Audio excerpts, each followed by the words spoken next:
Hello, dear students of class 9th. Once again, I welcome you all in this online classes. So today, as you all know, we are doing chapter number 7, which is triangles. And today we have to start next exercise of this chapter, that is exercise 7.3. And the congruence rule which we are going to study in this exercise is RHS. That is, one right angle should be equal, a pair of right angles should be equal in both the triangles. You have to prove congruent. Second one is both the hypotenuse should be equal, and third one is any one side should be equal to the another side of the another triangle. So the very first question is, triangle ABC and triangle DBC are two isosceles triangles. एक A B C triangle आपके पास जिसमें triangle given है, जिसमें A B is equals to A C isosceles given है, और साथ ही साथ एक आपको triangle D B C, D B और डी सी साइड जिसमें क्या है आपको इक्वल गिवन है on the same base BC and vertices A and D are on the same side of BC. BC की सेम साइड में क्या है, A और D दो वर्टिसेस आ रहे हैं. ठीक है. If AD is extended to intersect BC at point P, show that triangle ABD is congruent to triangle ACD. ये आपको प्रूव करना है. Second is triangle ABP, complete triangle is congruent to triangle ACP, and third one is AP bisects angle A as well as angle D. And fourth is AP is the perpendicular bisector of BC. BC क्या करती है, perpendicularly bisect करती है. Means bisect करने का मतलब हो जाएगा टू इक्वल पार्ट्स में डिवाइड करती है, और परपेंडिकुलर का मतलब हो जाएगा कि this ray stands at an angle of 90 degree on base BC. सबसे पहले ABD ट्राइंगल को ACD ट्राइंगल के इक्वल कॉन्ग्रुएंट प्रूव करते हैं. So in triangle ABD and ACD, see students, AB is given to you AC already given है क्योंकि isosceles triangle है. BD भी आपको गिवन है DC के इक्वल या फिर CD के इक्वल आइसोसेलेस ट्राइंगल है, और साथ ही साथ AD और इज इक्वल्स टू AD आपकी क्या हो जाएगी, common side.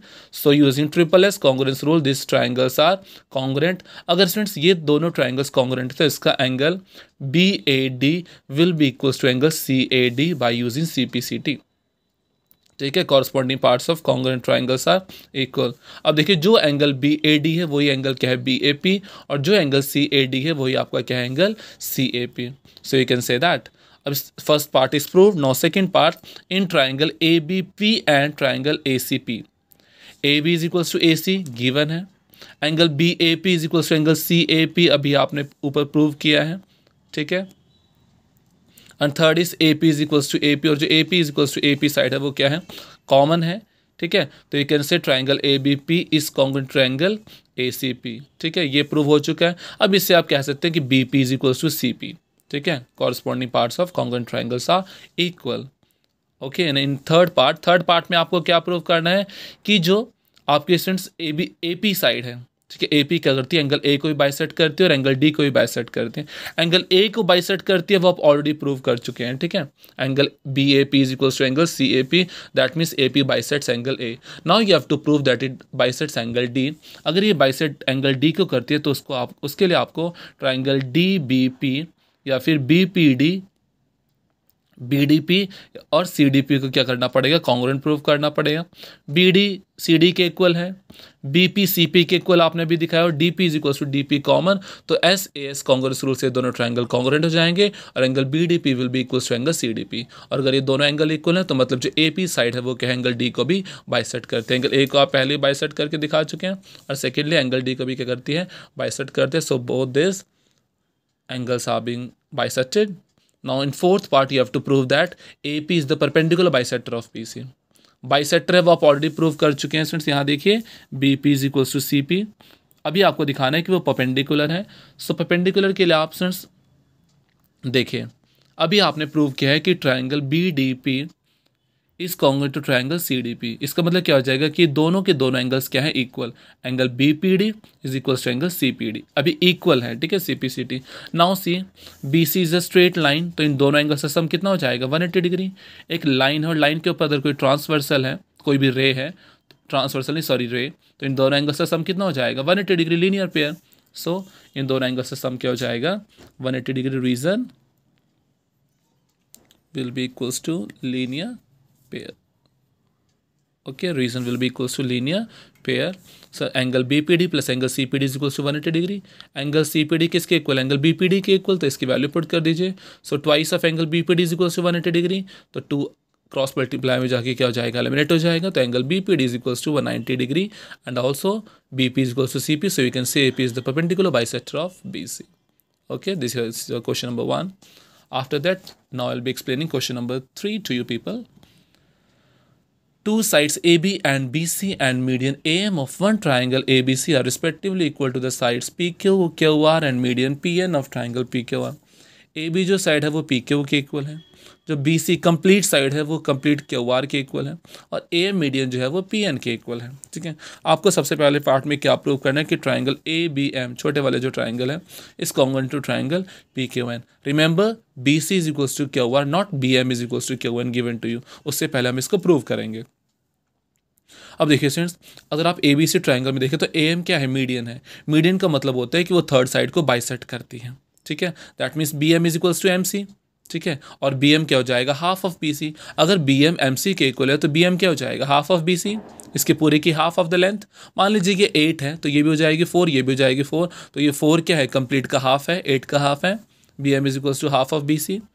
Similarly in triangle PQR also PN is the median. तो ये बाइसेट करेगी QR को, मतलब जितना QN है उतना ही NR है. तो that is QN is equals to half of QR. Complete का क्या हो जाएगा, QN हाफ हो जाएगा. ठीक है, अब देखिए आपको गिवन है क्वेश्चन में कि BC किसके इक्वल है, QR के इक्वल है. अगर BC QR के इक्वल ही आपको गिवन है तो दोनों तरफ क्या कर दीजिए, हाफ से मल्टीप्लाई कर दीजिए. ये मैंने आपको क्लास में ही बताया था कि हम किसी भी चीज़ से दोनों तरफ मल्टीप्लाई कर सकते हैं, लेकिन बोथ साइड्स मल्टीप्लाई करना पड़ेगा. तो देखिए अब हाफ ऑफ BC किसके इक्वल है, BM के इक्वल, और हाफ ऑफ QR किसके इक्वल है, QN के इक्वल. तो BM is equals to QN prove हो गया. अब हम इन दोनों ट्राइंगल्स को क्या करेंगे, कॉन्ग्रुएंट प्रूव करेंगे. AB PQ के इक्वल गिवन है, BM QN के इक्वल अभी आपने प्रूव्ड किया है, प्रूव्ड अबव. और थर्ड चीज़ जो है वो क्या है, AM is equals to PR, वो आपको मीडियंस इक्वल गिवन है. तो triangle ABM is congruent to triangle PQN. ठीक है, ट्रिपल S रूल से अगर ये दोनों ट्राइंगल्स कॉन्ग्रुएंट है, you can say that angle ABM is equals to angle PQN. और जो एंगल ABM है वही ABC है, और जो एंगल PQN है वही आपका क्या है, एंगल PQR भी है. ठीक है ना, इसका हमें सेकंड पार्ट में यूज होगा. अब in triangle ABC, complete triangle ABC and complete triangle PQR, AB is equals to PQ आपको गिवन था. Angle ABC is equals to angle PQR आप ऊपर ही प्रूव कर चुके हैं. Angle B is equals to angle Q और BC is equals to QR आपको क्वेश्चन में गिवन था. तो triangle ABC is congruent to triangle PQR by SAS congruence rule. ठीक है, second, fourth, fifth question students I have done in this diary. Either you can stop the video or you can note down the questions, or these questions will be sent into your WhatsApp group also. You can note down from there also. If any doubt, you can call or you can contact us in the WhatsApp group. Now exercise 7.4. Now there are some very important properties before exercise 7.4 to be started. Let me tell you. Those are theorem 7.6 first of all. If two sides of a triangle are unequal, अगर किसी भी triangle के दो sides unequal हैं, ठीक है, तो that means all the three sides will be unequal. We can say that the angle opposite to the longer side is larger. अब देखिए फ्रेंड्स, मान लीजिए ट्राइंगल है, ट्राइंगल ABC. अगर आपको इसमें ये पता है कि AC साइड लॉन्गर साइड है, तो इस लॉन्गर साइड के सामने वाला एंगल भी क्या हो जाएगा, इक्वल. इस AC साइड के सामने वाला एंगल कौन सा, एंगल B. तो अगर you can say if it is given to you AC is longer side, longest side, so you can say angle B is a longest angle और longer angle, larger angle. इसका opposite क्या है कि if in any triangle the side opposite to the larger angle is also longer. मतलब other क्या है, अगर आपको एंगल ग्रेटर गिवन है, लार्जर गिवन है, लॉन्गेस्ट गिवन है, तो आपकी साइड भी क्या हो जाएगी, लार्जर हो जाएगी. ठीक है ना, हाँ जी. तीसरी जो आपका थ्योरम गिवन है, that is the sum of any two sides of a triangle is greater than the third side. ठीक है, अगर मान लीजिए कोई भी ट्राइंगल है आपके पास, किसी भी दो साइड्स का सम क्या है, तीसरी साइड के ग्रेटर ही होगा. This is very common property. Now let us come to exercise 7.4. Okay.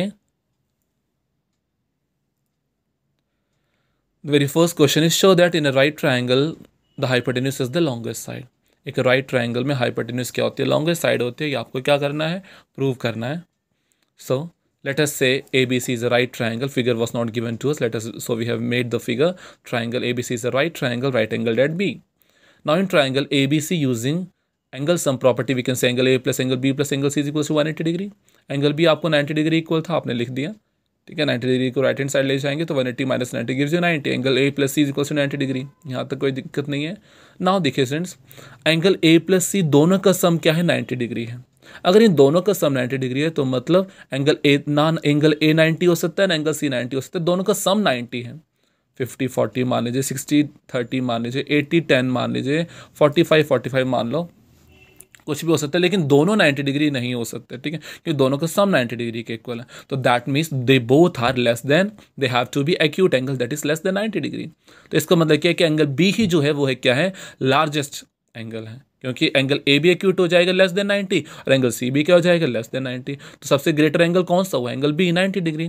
तो एंगल बी अगर लार्जेस्ट एंगल है तो अभी हम लोगों ने पढ़ा है कि लार्जेस्ट एंगल के सामने वाली साइड भी क्या होती है, लार्जेस्ट होती है, ठीक है। एंगल बी अगर लार्जेस्ट है तो ए सी साइड क्या हो जाएगी, आपकी longest side, and hence you can say that hypotenuse A C is the longest side of the triangle. Okay, this is question number 2। Simultaneously question number 3, and now next is question number 4. Question number 4 we'll be doing now. AB and CD are respectively the smallest and longest sides of a quadrilateral ABCD. Show that angle A is greater than angle C and angle B is greater than angle D. AB quadrilateral आपको given है, इसमें साफ बता रहा है कि AB क्या है, आपकी स्मॉलेस्ट साइड। पूरे क्वाड्रिलेटरल में से AB क्या है, सबसे स्मॉलेस्ट साइड है, और जो CD साइड है, ये CD जो साइड है वो क्या है, लॉन्गेस्ट साइड, AD और BC से भी, ठीक है। AB सबसे छोटी साइड है और CD सबसे लॉन्गेस्ट साइड है, ठीक है। अब देखिए स्टूडेंट्स, इसको हमने प्रूव करने के लिए, angle A greater than angle C prove करने के लिए कुछ कंस्ट्रक्शन करना पड़ेगा, और angle B greater than angle D के लिए भी कुछ हमें कंस्ट्रक्शन करना पड़ेगा, ज्वाइन करना पड़ेगा। तो पहले फर्स्ट थिंग को प्रूव करने के लिए let us join A to C। अब जैसे A to C ज्वाइन करेंगे तो यहाँ पे दो ट्राइंगल्स नजर आ रहे हैं, triangle ABC and triangle ADC। देखिए स्टूडेंट्स, ट्राइंगल ABC को अगर हम देखें, ठीक है, तो आपको ये चीज़ पता है कि पूरे क्वाड्रिलेटरल में AB क्या है, सबसे छोटी साइड है। और अगर AB सबसे छोटी साइड है तो मतलब AB क्या है, BC से भी छोटी है, AD से भी छोटी है और CD से भी छोटी है। बट इस ट्रायंगल में हमें सिर्फ किससे लेना देना है, BC से। मतलब AB क्या है, BC से छोटी साइड है। AB is the smallest side of the quadrilateral, so we can say AB is less than BC। अगर AB लेस देन BC है तो हमने एक थ्योरम पढ़ा था कि the angle opposite to smaller side is smaller and the angle opposite to larger angle is angle. दो important properties हैं कि सबसे छोटे वाले एंगल का सामने वाली साइड भी स्मॉलर होती है और सबसे छोटे वाले साइड के स्मॉलर वाला एंगल भी क्या होता है, स्मॉलर होता है, ठीक है। तो अगर ए बी स्मॉलर एंगल है तो एंगल ए बी एंगल के सामने वाला साइड, सॉरी अगर ए बी स्मॉलर साइड है तो ए बी के सामने वाला एंगल एंगल 2 क्या हो जाएगा, स्मॉलर, और बी सी अगर ग्रेटर साइड है तो बी सी के सामने वाला एंगल 1 क्या हो जाएगा, ग्रेटर, ठीक है। तो we can say angle 2 is less than angle 1, ठीक है। Similarly in triangle A D C में आपको क्या पता है कि सी डी लार्जेस्ट साइड है, तो मतलब C D is greater than A D, या फिर A D smaller than C D, या फिर डी सी, ठीक है। तो ए डी के सामने वाली साइड एंगल 4, सी डी के सामने वाला angle number 3, we can say angle 4 is less than angle 3। Smallest side के सामने वाला एंगल स्मॉलर, ठीक है। तो ए डी के सामने वाला एंगल 4 और डी सी के सामने वाला angle 3, so angle 4 is less than 3। दोनों इक्वेशंस को ऐड कर दीजिए, angle 2 plus angle 4 is less than angle 1 plus angle 3। Angle 2 plus angle 4 क्या हो जाएगा, कंप्लीट एंगल सी, और angle 1 plus angle 3 complete angle A. So we can say angle C is less than angle A, या फिर angle A की तरफ कौन सा साइड ओपन है, open side, that means greater than. और जहाँ जिस तरफ बंद होता है ये इनइक्वालिटी, उसका मतलब होता है less than. So angle A is greater than angle C, या फिर angle C is less than A, both are same things, okay. So proved. Now second, if we have to prove angle B is greater than angle D, we have to join B D. So here we have joint B D. तो यहाँ पे दो triangles नजर आ रहे हैं, triangle A B D और triangle B C D, ठीक है। अगर हम ट्राइंगल ए बी डी की बात करें तो हमें पता है कि ए बी स्मॉलर साइड है, मतलब A B is less than A D. तो ए बी के सामने वाला एंगल 8 और ए डी के सामने वाला एंगल 5, तो मतलब angle 8 is less than angle 5, ठीक है ना। Similarly in triangle B C D की अगर हम बात करें, ठीक है, ट्राइंगल बी सी डी में एंगल सी डी साइड सबसे ज़्यादा बड़ी है, तो मतलब एंगल 6 क्या हो जाएगा, एंगल 7 से ग्रेटर, मतलब एंगल 7 लेस देन एंगल 6, ठीक है। दोनों इक्वेशंस को ऐड कीजिए, angle 8 plus angle 7 less than angle 5 plus angle 6। Angle 8 plus angle 7 कौन सा एंगल हुआ, एंगल डी, ठीक है ना। और angle 5 plus angle 6 complete angle B, तो we can say angle D is less than angle B और angle B is greater than angle D, and this thing only you have to prove, so hence proved. Last one was question number 5. This is the solution. You can stop the video, you can note down the solutions, okay, or this notes or these questions will be also sent into your WhatsApp group. In the next video, we'll be doing our next chapter of this syllabus, chapter number 8, which is quadrilaterals. Okay, so complete your notebook, complete your work up to this chapter, complete the work, and you can send in the WhatsApp group of our school channel. So thank you and have a nice day.